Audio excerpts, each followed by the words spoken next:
Então, muito boa noite a todos. Nós estamos aqui mais uma vez reunidos para mais uma videoaula. Hoje nós vamos tratar de um tema muito importante do nosso curso de gnose, na sua parte prática, chamada prática de fogueio. Fogueio é uma palavra derivada, latinizada, né, que vem do castelhano, que significa fogo. Então, em castelhano, fogueio, em português, fogueio, significa fogo. Então, o fogueio é um sistema, na realidade, de treinamento para que se faça a exposição do conhecimento gnóstico.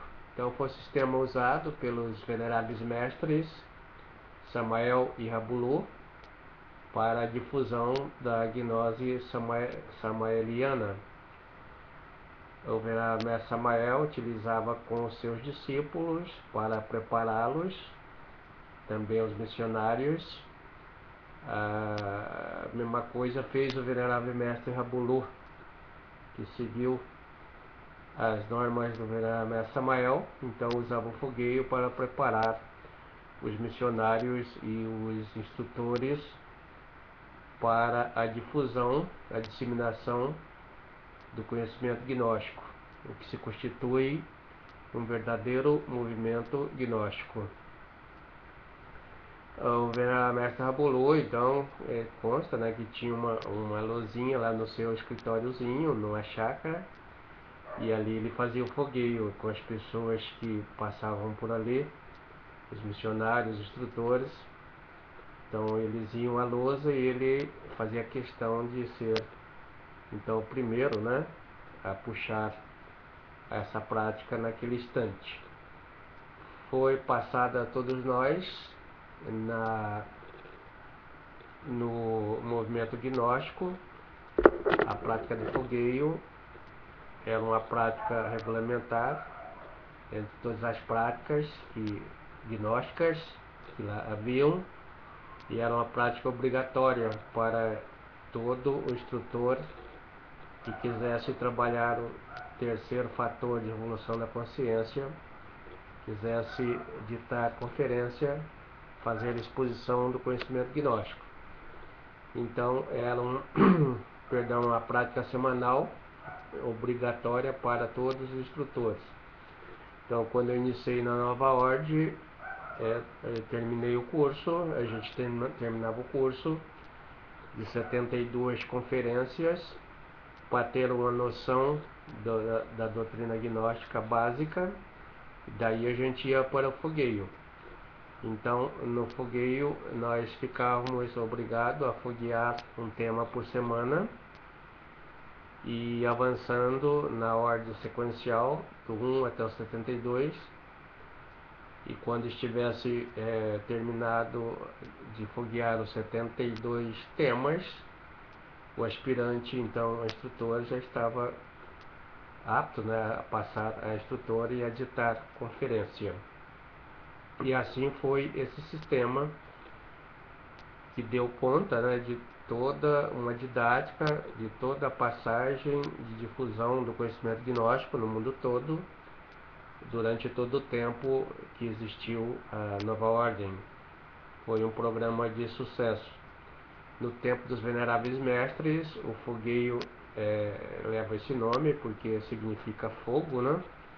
Na realidade, o discípulo é exposto a uma situação de fogo, né?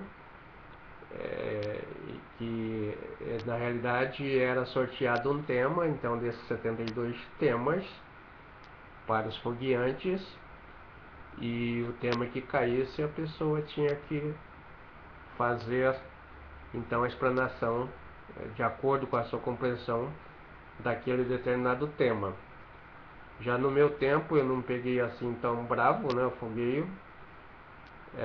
Peguei apenas o tema, não era sorteado, mas sim fogueado na sequência, de forma que a gente, ao começar o fogueio, começava pelo tema número 1, todo mundo sabia que ia foguear, então o tema número 1.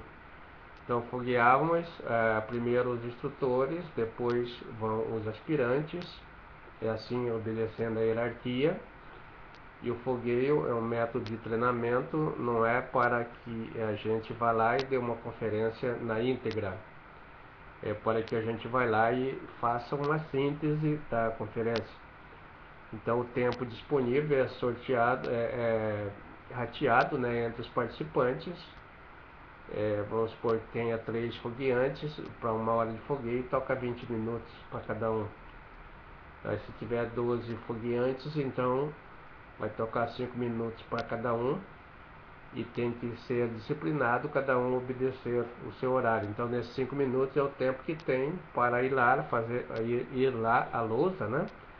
Fazer a apresentação e fazer uma exposição síntese do fogueio daquele dia, daquela noite.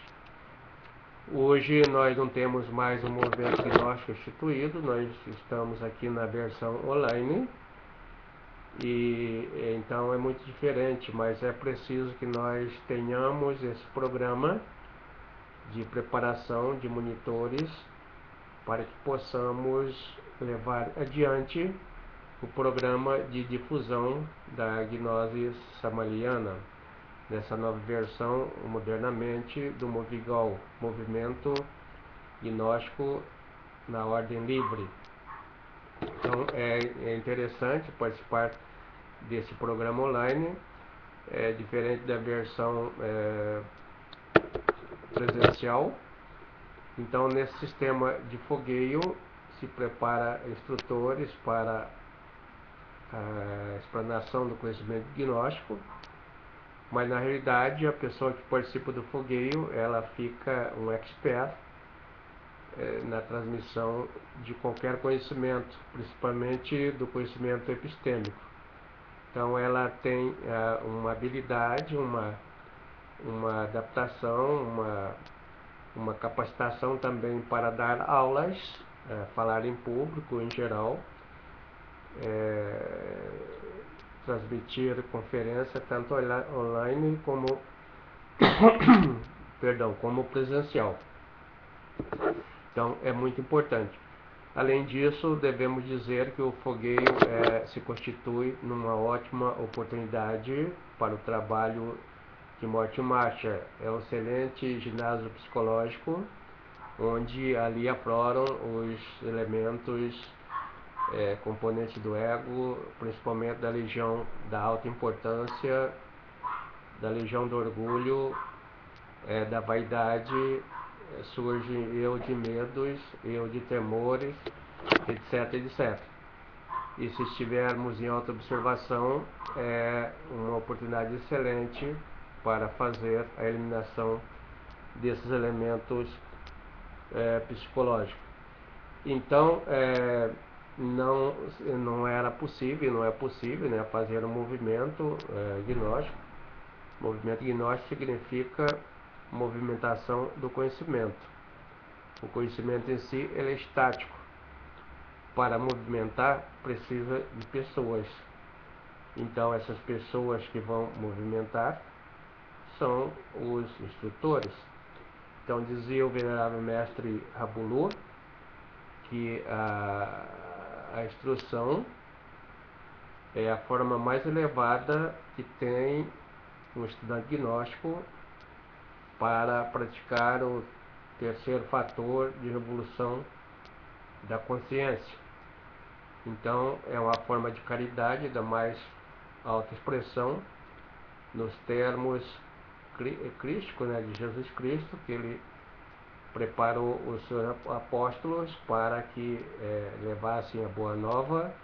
Os apóstolos saíram de 2 em 2, fazendo a pregação então desta boa nova. E este então é o terceiro fator, de dar de comida para quem tem fome, de água para quem tem sede, vestir, agasalhar os que têm frio, e dar o peixe é isto, né? Significa remediar a situação do indivíduo naquele momento.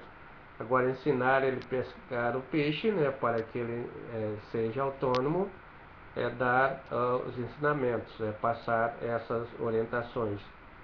E uma maneira boa de fazer isto, uma oportunidade que nós temos, é o fogueio, para nós nos prepararmos convenientemente para este exercício de difusão do conhecimento. Então, o objetivo do fogueio é este, de preparar multiplicadores, preparar monitores, preparar instrutores para a difusão, para a disseminação do conhecimento gnóstico.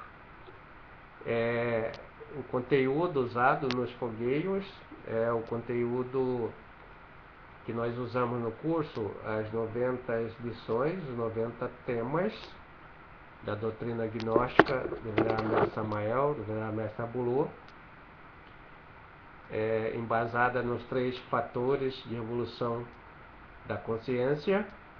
Temos como conteúdo essa doutrina que podemos tirar dos livros básicos, 5 livros básicos do Venerável Mestre Samael, dos livros do Venerável Mestre Abulô.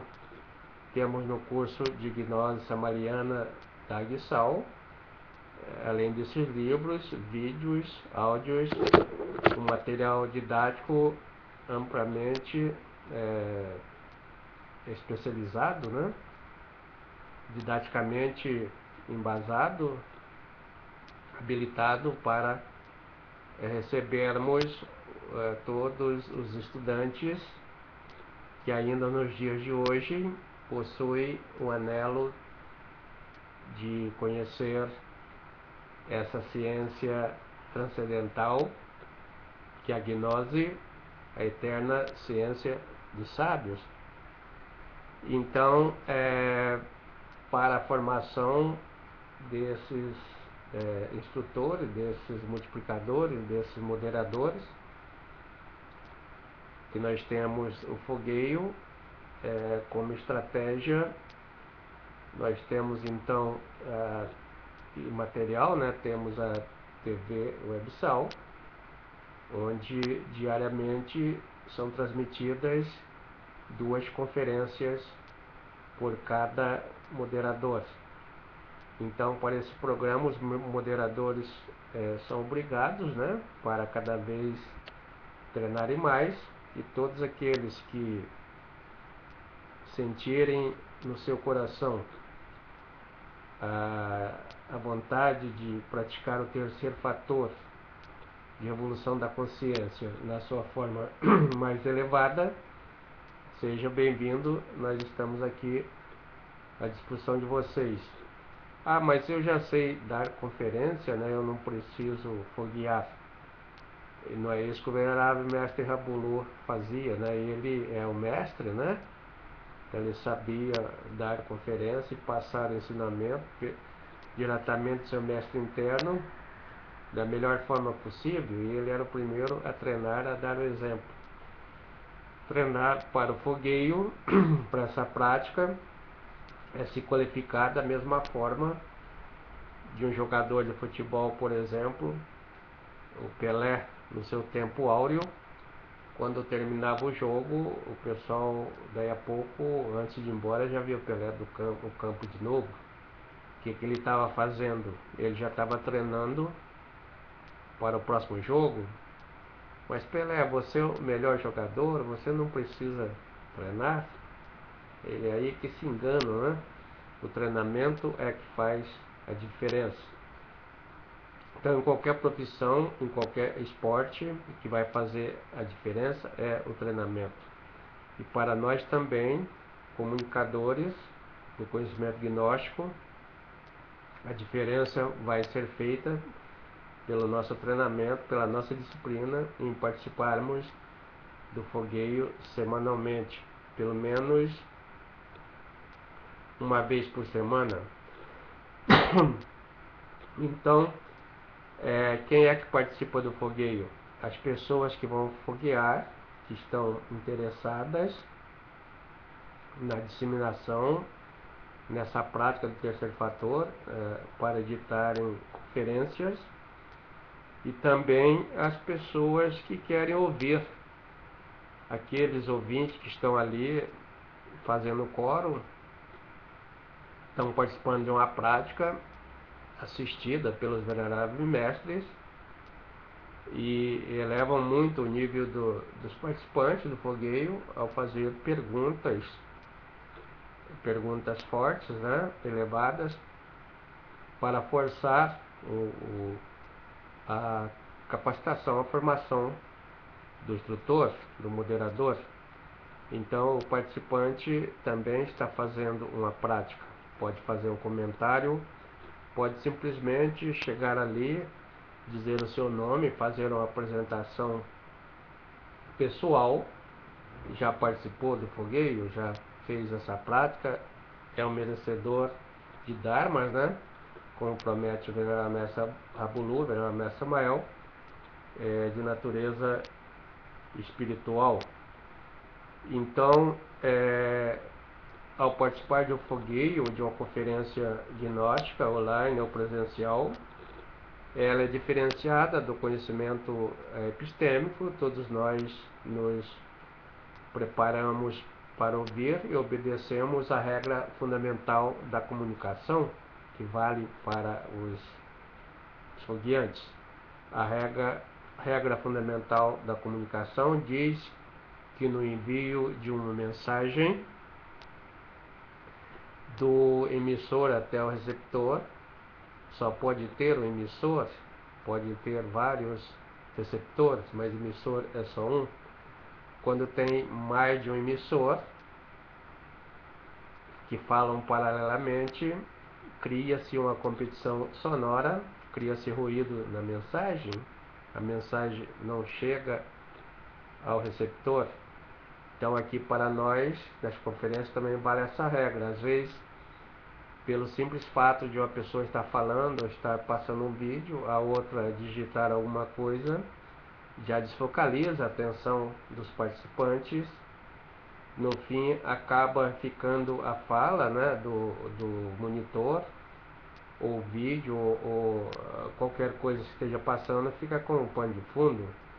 E se não tomarmos cuidados, o ego nos leva por aí, porque o ego é inimigo da disciplina, então ele quer a desordem, e a gente acaba fazendo ali daquele espaço, naquele momento, na realidade, uma sala de bate-papo, e não é esse o objetivo. Então é preciso que nós vamos nos enquadrando, né, vamos nos disciplinando, vamos nos educando dentro do processo da agenda ensinado pelo Venerável Mestre Rebulu, que devemos estar fazendo uma coisa só por cada vez, uma coisa em seu tempo. Então, vale também para o fogueio a regra da comunicação, do conhecimento epistêmico, onde todo bom comunicador que fez o curso de comunicação, ele sabe das regras básicas. Então o bom comunicador, ele se preocupa já pelo olhar. Como é que a gente vai olhar, né, o nosso interlocutor, os nossos interlocutores, a plateia, né, que está nos assistindo? Uns dias que nós temos que olhar fixamente, outros dias que a gente tem que ter um olhar de para-brisa, né, de varre o para-brisa de um carro, vai para lá e vai para cá. Afinal, qual a maneira correta? A maneira correta é nós sermos natural, numa comunicação natural. Nós gostamos, né, quando as pessoas olhem para nós fixamente, né, quando está falando no nosso olho, e também quando estamos falando, nós devemos olhá-la fixamente no olho. Então é assim que fazemos com os nossos interlocutores. Se tem muita gente, não vamos ficar olhando o tempo todo para uma pessoa só, que ficaria demasiadamente chata para as outras e elas perceberiam e teria ruído na comunicação. Então o importante é olharmos de cada vez para uma pessoa e tentando varrer todo o campo visual, todas as pessoas possíveis. Então não devemos olhar fixamente o tempo todo para um só lugar e nem ficar para a brisa muito rápido, né? O olhar para divagando, né? De um lado para outro o tempo todo. Então esse é nosso modo de visual. No gesto, né, podemos usar os nossos gestos de maneira natural, sem estar muito intensamente, né, mexendo com as mãos ou com as pernas, ou estar andando para lá e para cá o tempo todo, significa que estamos nervosos, né, e os ouvintes percebem, ou de ficarmos fixos no lugar todo, né, estático, como a estátua não anda, né? Todo momento que você olha, ela está ali, então para o público é muito ruim.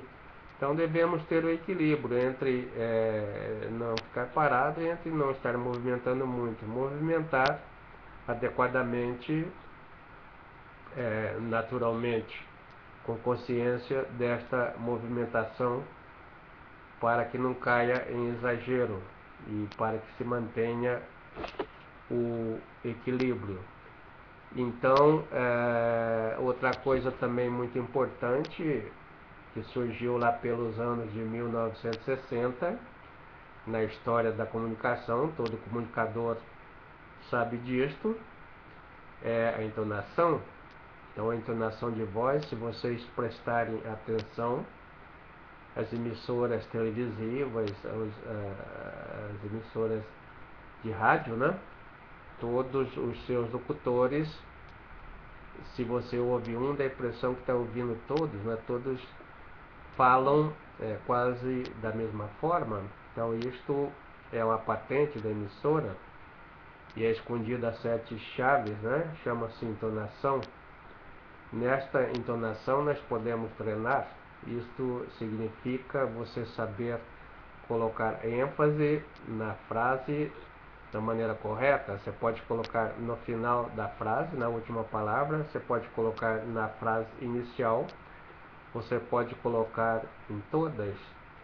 Se você pegar, por exemplo, para o pessoal mais antigo, né, o comunicador extraordinário que era referencial nos cursos de comunicação, todos queriam aprender a sua maneira, né, estudar no seu perfil de comunicação. Ele dizia assim: hoje nós vamos transmitir diretamente de Nova York. Vamos dizer que por aqui está tendo uma movimentação e o povo está muito tenso. Todos vão receber essa informação no Brasil e poderão dizer daí, aqui também está igual. Então este era o Paulo Francis, né? Se vocês observarem, ele colocava ênfase na última palavra. E o outro muito importante era o Boris, né, Cassioli, que articulava colocando ênfase em cada palavra. Hoje nós vamos transmitir diretamente de Nova York. Então ele colocava ênfase em cada palavra. Aí cada um tem a sua maneira. A maneira natural também é muito importante, mas com consciência. Colocar a entonação é extremamente importante para fugir da monotonia. Quem fala o tempo todo num só tom, sem colocar essas ênfases, fica muito monótono, né? E aí vem o sono e o pessoal dorme. Então é importante a movimentação, a gesticulação e a entonação para que cria uma certa vivacidade na comunicação. E por último, para nós comunicadores, o que interessa aqui, gnósticos, né? É o ensinamento gnóstico. O ensinamento gnóstico quando nós falamos, independente de entonação, de gesticulação, para nós o mais importante é o vivenciamento daquilo que estamos falando. É preciso que nós que a gente vá praticando aquilo que se está predicando, que está falando. Quando nós falamos aquilo que não praticamos, as pessoas possuem intuição e isto não causa nenhum impacto nas pessoas que ouvem. Mas quando nós falamos aquilo que praticamos, então isto é altamente impactante, vai impactar as pessoas que ouvem e a nossa comunicação vai ter ressonância. Mas daí você pode dizer, você que está preparando, né, mas eu não tenho preparo e eu vou esperar me preparar adequadamente para depois eu passar conferência ou passar ensinamento para os demais. E aí é um erro, porque se nós formos esperar a ser mestres, né, então vai demorar muito, não vai ter mais ninguém para aqui. Então a maneira correta é, à medida que nós vamos nos apropriando do conhecimento gnóstico teórico, vamos vivenciando e também vamos já passando para os demais, porque no ato de passar, no ato de transmitir conferência, ditar conferência, no ato de ensinar as outras pessoas, elas aprendem, mas quem aprende muito mais é a gente mesmo. Então vale a pena, obrigado para todos, que todos possam se preparar adequadamente, à medida que for preparando, também possa ir compartilhando e transmitindo isso para os nossos semelhantes.